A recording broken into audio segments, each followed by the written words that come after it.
Aroa, Malen eta Izaro gara, eta gaur esne tostadak egingo ditu. hau nire mamak erakutsitako errezeta bat da, eta gu txokolatea dituko dugu. Guk behar ditugun osagaiak dira. Urtzeko txokolatea, atzoko ogia, Hiru arrautza, makil kanela, kanela hutsa, Esne erdigain gabetua, baina zuen nahi duzuen motatak erabili dezakezue, laranja sala, gurina eta azukrea. Behar dugun materiala hau da.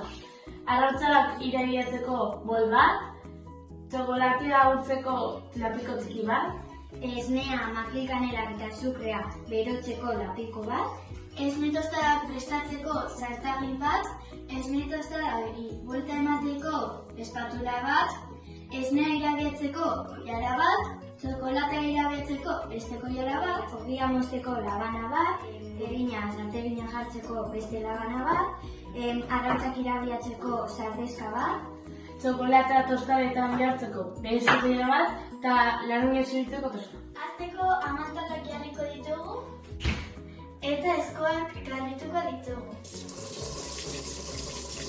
Orain, esne litro bat, 200 grama azukre, laranjaren azalbitin bat, eta makil kanela bat botako dugu. Eta gehiago behar izan ez gero, beste makil kanela bat botu.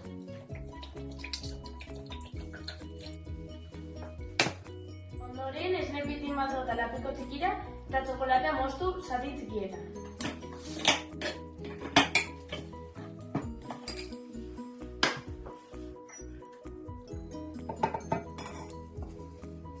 Orain, arrautzak apurtu, ontzira bota eta sardexkarekin hilabatu. Jarraian, ogia moztuko dugu 2 zentimetro gutxi gora bete. Gogoratu, gurina zartaginan botatzea ogia ez itzazteko. Jarraian, ogia esnean jarri, esnea zurgatu arte. Eta zurgatu eta ikusten duzuenean, arautzera pasatu. Horren ostean, zartaginan bota eta egiten jarri. Eginda dagoenean, platerrean jarri. Amaitzeko, esne tostaren gainean azukre pitin bat, kanela hutsa eta txokolate beroa bota. Azkenean bukatu dugu. Onegi!